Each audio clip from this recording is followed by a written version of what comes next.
Hello everyone, welcome to Code Escuela, and in this episode we are going to take a look at the factory method design pattern and see how we can use it in our applications. Let's get started. So again, welcome back to our channel. Please don't forget to like and subscribe to our channel so that you get updated with our latest videos. And so first, let's see what is a factory method. So according to the design pattern book, the intent of a factory method is to define an interface for creating an object that lets subclasses decide which class to instantiate. Factory method lets a class defer instantiation to subclasses. So it is also known as a virtual constructor. So let's skip some parts here. So here we have here a UML diagram of an example of a factory method. So we have several parts here. We have here the document. So this one is an interface. So you need to have concrete classes for this one. So this will be the product or the output of your factory method. We have here the application interface that defines several methods, and then the important one here is it has this create document interface that would be needed for the concrete classes to implement, which returns the actual product or object. Okay, so if you have defined here a my document, then the create document implementation should return this type of object. Okay, so here an example document, create document, and then yeah, return that as a concrete document in your concrete application class. Okay, so skipping again, we have here, so the applicability of the factory method pattern is when a class can't participate, the class of objects it must create, and then a class wants its subclasses to specify the objects it creates. And lastly, class delegates responsibility to one of several helper subclasses, and you want to localize the knowledge of which helper class or helper subclass is the delegate. So we have here the basic structure of the factory method design pattern. Again, we have first, the focus is on having an interface that define your factory method. And then you have concrete implementations of the creator that would actually create the concrete product, which is in this case here. So the concrete product would have to inherit from or implement the product interface. Okay, so on the client side, the client would be working on these interfaces.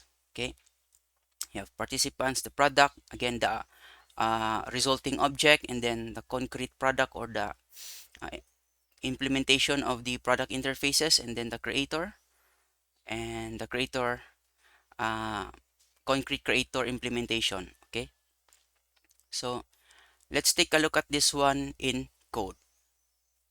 Okay, let's head to our simple application or Blazor application that I have created. So I have here the factory method page. So it has three sections or three boxes. So the first one, or the green box here, displays a specification of a PC or computer, which is an Intel based one. And then here on the red box, we have also another specification, but an AMD based one. And then we have the third box, the blue box, that has a drop down control that allows you to select what specification you want to create. Okay, so you have options for AMD. If you select AMD, then you have this output, and then if you select Intel, then you have the Intel specification. So how does this all of this tie up in our code? So let's head back to our actual code.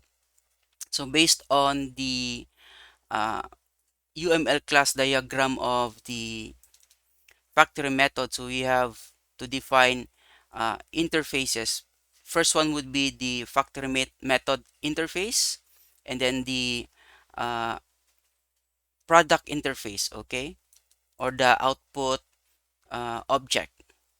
So here I have defined a IPC creator that only has one uh, signature in it, the method signature, which is a build computer. Now, in our Razor page, let's head to our Razor page. So this is uh, the code for our Razor page. So it's basically just a simple output of the strings. So we have, for the green box, we have this Intel PC.toString, as well as the red box for the AMD one. And then for the blue box, we have added a option to select what type of specification you want, and then output that below here. Okay, so how did these factory methods were used? So first off, for the Intel one, which is the green one here, so we have initialized an IPC creator object that is initialized as an Intel PC creator. So this one is defined here.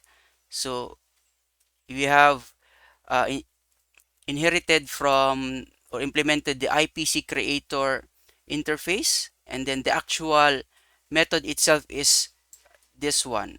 So it's basically just instantiating an Intel PC object, or of type Intel PC class, and then yeah, specifying the contents or the properties to it. So the Intel PC object or class is just a simple implementation of the iPersonal Computer product class. Okay, so with the iPersonal Computer here, again, it only defines simple properties. So just for make it easier for us to uh, uh, grasp the example. Okay, so going back here with our Intel PC creator. So that is what we've instantiated it here, and then returned it as a type of iPersonal Computer. Okay, so that is what had happened on the create Intel PC one. For the AMD one, or the one here in the red box, this one is coming from the create AMD PC method. So all of these two methods were coming from, or executed from the on initialized cycle of the component. Okay, going back, what's advantageous, or what's great about the factory method is that you can pass in whatever implementation or concrete class you want that would actually execute the method. Then if you are only concerned with the type of object, you're not concerned of how it is being created on some other parts of your code, then here we have here uh, we are executing this build computer. So where is this PC creator uh, interface coming off from? So it has been injected via the inject IPC creator. Okay, so where was this hooked up? So within Blazor, you have your dependency injection service here. So I've added here add singleton. So uh, with the IPC creator interface and initialized as a concrete AMD PC creator. Okay, so that's what's great about this one, is that you can switch through the different concrete implementations, and then on your client code, you wouldn't have to worry of where is that coming from. It could come from somewhere else. Okay, and then because your only concern is getting an object of a specific type. Okay, and then that is what happened in this create AMD PC method. So yeah, so coming back to code here, again, the AMD PC creator implements the IPC creator factory method, almost the same as the Intel one, but yeah, I just changed the values here to make it specific, and then return it again as a iPersonal Computer interface type.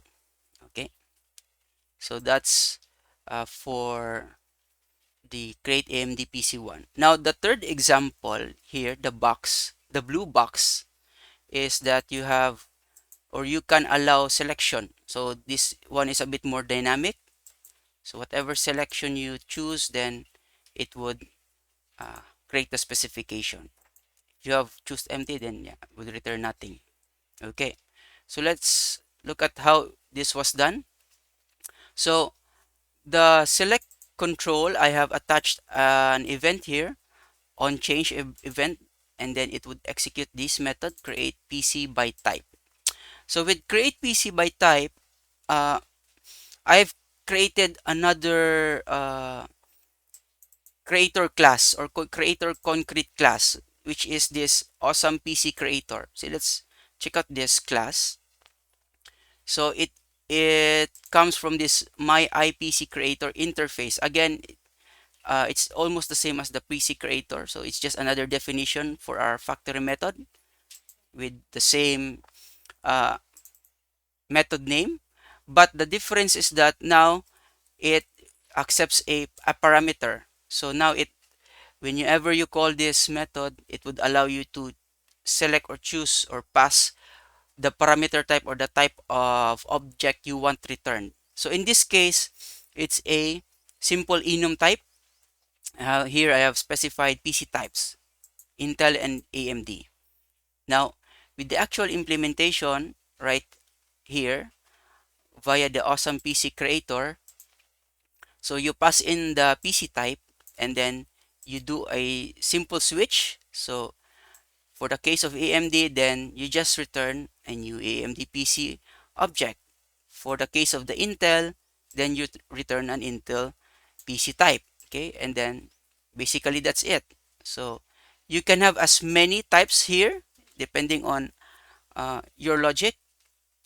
But yeah, on the client side, you wouldn't have to worry about that since your only concern is getting a object of this type of my PC creator. Now, again, this initialization here could come from somewhere else.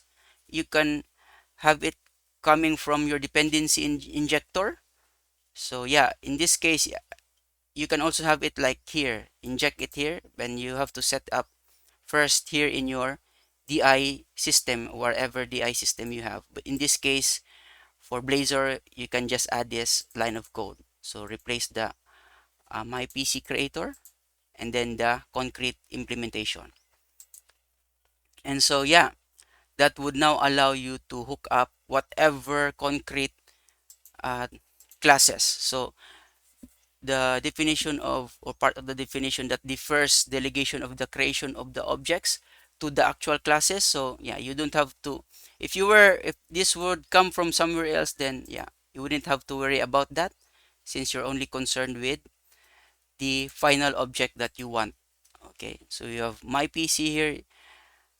You have the option of for the AMD selected, then you just call, you see you have same method being called here for the AMD one and the PC one. Only the difference is passing the type. Okay, so this is what you call the parameterized factory method. Okay, so that's for the factory method design pattern. So I guess that ends the discussion for this one.